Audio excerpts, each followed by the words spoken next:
Yeah, what's going on, everybody? Mr Sly back in here, and welcome back to the channel. Now, I know I come on here and I tell you stuff like, oh, women should do this and men will do this and women will do this and this is how it should be in a marriage relationship. But I'm always speaking from a Nigerian point of view. I'm speaking from a Nigerian scenario.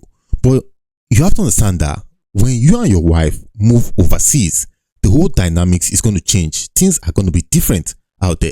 Now, I have my topic, or I have my theory that says, do not japa out your wife. But then I've been getting messages from men saying, Mr. Sly, I see what you're saying. I see the sense in it. But my wife and I, we've already put funds together. We are set to go overseas and I can't change plans now. What do I do? Now, today I'm going to be going to sharing with you 5 things men need to know before they japa out their wife. Before we get to that, do me a favor, hit the like button, comment, and subscribe. Now, on a different one today, we're not going to be watching videos. It's going to be me, the camera, and you. Let's get into number 1. Now, we're going to have a change in gender dynamics. You have to understand that out there with your woman, women have more independence, more legal protection, which is lovely. And you have to understand this. If a woman complains about something and a man complains about something against each other, there tends to be a situation whereby they can tell the man, step aside. Let's listen to what the woman has to say. And this is aimed at protecting women because, you know, women are the weaker vessels, or however they put it. Although women are also fighting for equality as well, or saying they are equal, which is story for that day. But this is all set out there to protect them. So you as the man going out there with your wife, you have to understand that there's going to be all that change that is going to favor her over you.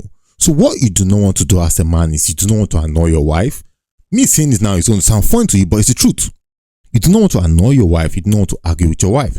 But that's just what it is. Let's get into number 2, financial independence.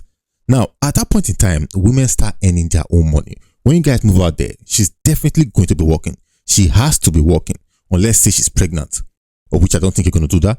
But she definitely has to be working. And when she's working, she starts earning her own money, just as you're earning your own money. And you have to understand that out there, minimum wage is highly respected. So the starting salary of you and her is going to pretty much be the same thing. And we all know that women tend to go out there to get into all these nursing jobs where they make a lot more money, where they get the time to do a lot more shifts that gives them a lot more money. So you might realize that she's going to end up earning more money than you in your office 9-to-5 job with a fixed salary. So as a man going out with your woman, you have to know that fact and you have to be ready to support her financial growth. You have to talk about how you guys are going to manage joint finances. Oh, well, I mean, your guess is as good as mine what happens. But let's go into number 3. You're going to look at the cultural and the legal system. You see, the legal system, like I earlier on said, favors women. And you see this a lot in situations such as child custody, divorce situations like domestic V. So, like I always say, back in Nigeria, when you and your wife, they say, you dey crazy, you dey mad. No, now you go cheat. Now you like, when they worry, when I tell me, those shouting, in Nigeria, you call it argument. But take note, when you do it out there, it's called verbal abuse. I've done a video where I broke all of that down.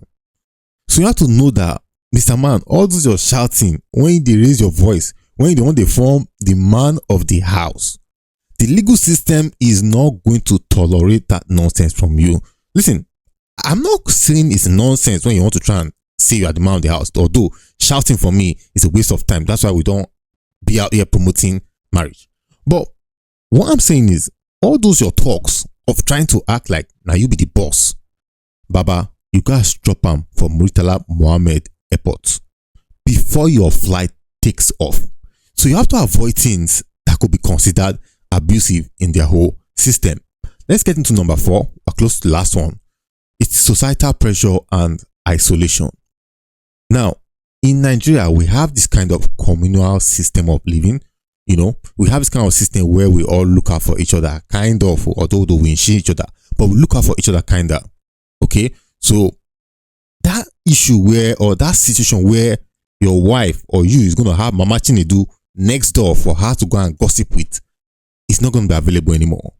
That situation where you can tell your neighbor, I beg, if you help me pick my picking from school, I get somewhere to go, it's not going to be there anymore. That situation where you need somebody to watch your kids for you while you go for O and bear, is not going to be there anymore.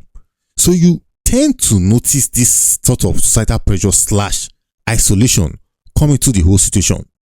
So if you and your woman wants to get through all of that, the only thing I can say is you have to build a strong support system. You have to take time to, discuss, make out time for each other, because you're going to easily get lost in the thought of, you need to work, you need to make money. In that point, you are spending more time working, she's spending more time working. You guys don't have time for each other. And finally, I'm going to say this: communication is key. So ladies, don't come out here and say Mr. Sly is always attacking us. Mr. Sly is out here giving solutions. Not solutions per se, trade-offs, as CJ says. But communication is key. Saying things in a type of way can trigger women off, can trigger your wife off. Misunderstandings could escalate without that clear, open communication between you two. So as a man who is going to japa at his wife, who maybe used to tend to keep things to himself, wants to sort things out quietly, wants to be the man doing things, you have to drop it. You have to develop a habit of discussing things with your wife, okay? Discussing expectations, discussing problems, taking decisions together. Those I am the man things cannot work over there. But basically, let's keep this straight, guys. Listen, moving overseas comes with a lot of challenges, but like I've said, with communication, with mutual understanding, you two could be able to work it out. But then again, that does not mean she will not take your eye to see Pepe. But I don't have time to talk. I don't want to communicate my phones with anybody. I don't want to mess things up. I don't want to bring things or have a reason to argue or whatever. So that is why I end with the saying, do not japa with your wife. Sorry, ladies. I just had to say that. But then, let me know what you think, guys. Can you really work this out? Are you willing to take the quiet position just for the sake of peace to reign? Well, it might come to that. But like I always say, it is what it is. I'm out.